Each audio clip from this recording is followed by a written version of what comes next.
Welcome, ladies and gents. Chris Andre here. You can find me at BetBoxing on Twitter for boxing-related tweets, or you can subscribe to the channel and get notifications whenever a new video is uploaded. Let's talk boxing. I'm going to start this first video with a bit of a roundup of everything that's been going on, and we'll discuss all the various issues. A really good development is the WBO have decided to conditionally approve the Undisputed Championships by essentially saying that they will allow AJ Fury to fight for the Undisputed title, as long as within 180 days, so 6 months, from the time that Joe Joyce gets it on with Alexander Usyk for the interim title, the winner of AJ Fury defends against the winner of Joe Joyce Usyk. In reality, you're not going to see that fight, because unless they do it, unless they agree behind the scenes, and Usyk Joyce happens a month or whatever before AJ Fury 2, which would leave 5 months between that fight, it's not going to happen. Because let's say they do it even a month after AJ Fury 1. That would leave 6 months. Well, AJ Fury 1, then they're going to fight, what, 4 months later, say, for argument's sake? There's no way after 2 months they're getting in with the winner of Usyk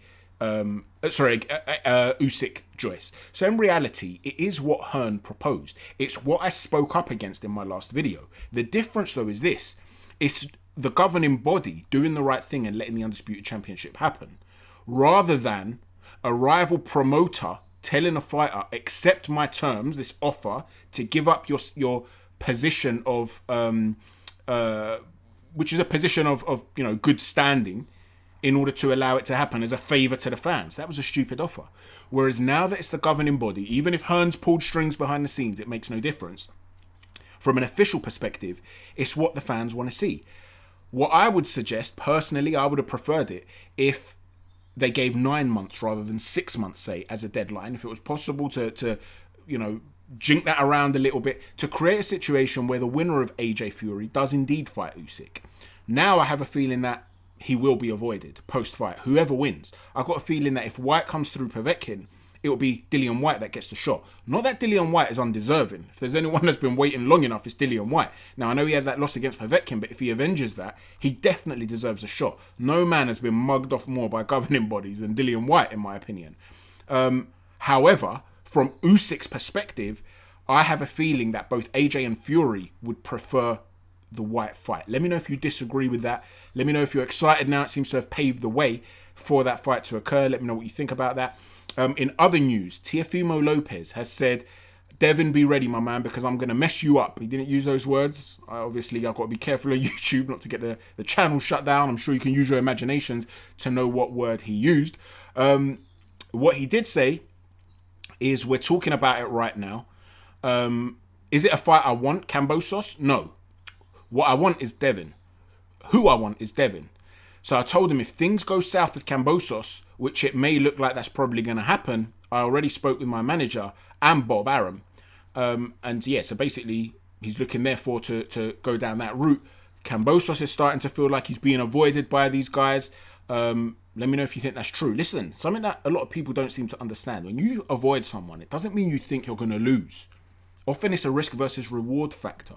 You can duck someone and not be afraid of them. It's just a reward versus a risk versus reward factor. What strikes me as interesting, because listen, I've done a prospect watch video on CamboSauce long ago. I've rated this guy long ago. I told you guys he'd get to world level long ago. He's got some brilliant attributes. There are still some question marks about CamboSauce. We don't know how his chin measures up against a really big puncher. Although he's a crisp puncher, he's not a big puncher. You don't really see him snapping heads back.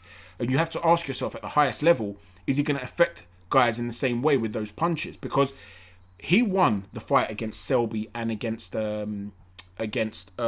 Mickey Bay comfortably. And yet both fights were split decision wins. Why?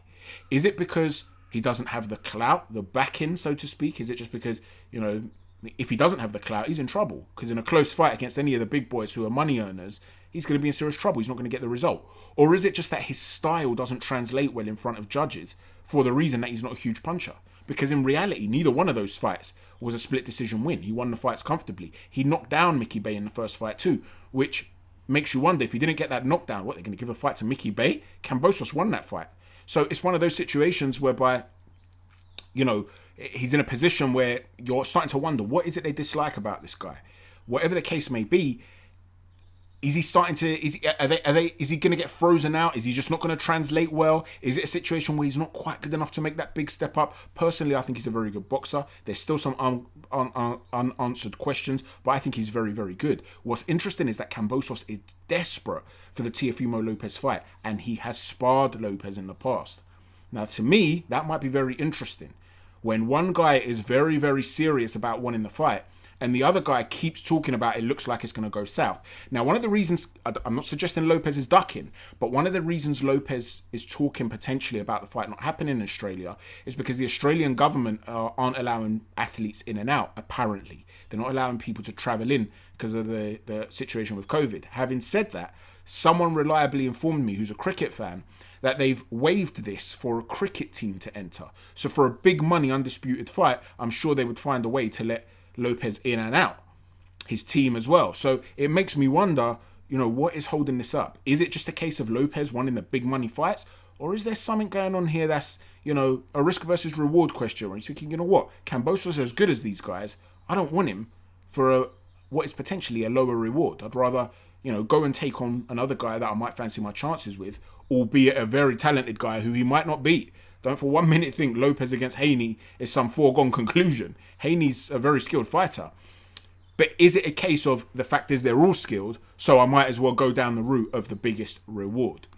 In other news, Mayweather is said to be overjoyed with the WBC's decision to add his picture to all the title belts. On the actual strap of the belt, you can see various photos. It's got Suleiman, Mauricio Suleiman. It's got I think it's sort of the current heavyweight champions there usually. So I think Tyson Fury's face will be there. Muhammad Ali, I think, is a permanent fixture. I think Lewis is a permanent fixture. Tyson's a permanent fixture.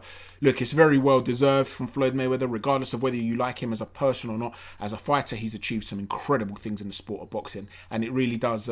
It's a well-deserved thing. And I've been very critical of the WBC and their conduct, but this is one of those things where it's almost a step above the Hall of Fame. It's almost like putting him there just to recognise the greatness of the guy, and you have to accept that that's a great decision from the WBC for a wonderful, wonderful fighter who's had a wonderful career. Going back to AJ and Tyson Fury, Peter Fury has reiterated that he believes that this is a 50-50 fight. It's a pick'em. And listen, like I said, I've felt this for a very long time. Personally, if this fight had happened a year ago, 2 years ago, I would have backed Tyson Fury massively. I think he would have had 75% chance of winning the fight. Now I give him about a 55% chance. It's, pretty much a pick'em. I edge Fury slightly. When it comes to the breakdown of the fight, if it's made, I'll get very technical, very detailed, and I'll explain my reasons as to why. But this really is a pick'em. And something that I've said in the past on numerous occasions, and Hatman said as well in his videos, this is a situation now where a lot of people around Tyson Fury are making out like this is an easy fight. Now, this might just be mind games. This might just be talking big. But I really hope they're not believing this, because this is the toughest fight of Fury's career. It's not Vladimir Klitschko. This is the toughest fight of Tyson Fury's career. Are they aware of this? Now, I know Peter Fury's not so, on great terms with Tyson at the moment. I hope this doesn't mean that Tyson just sees him as some sort of, hating comment and actually takes this seriously and prepares in the best possible manner, because he's going to have to adjust. They both are. This is a real deal in terms of a heavyweight title clash. It's huge. And it's interesting that Peter Fury has reiterated this again.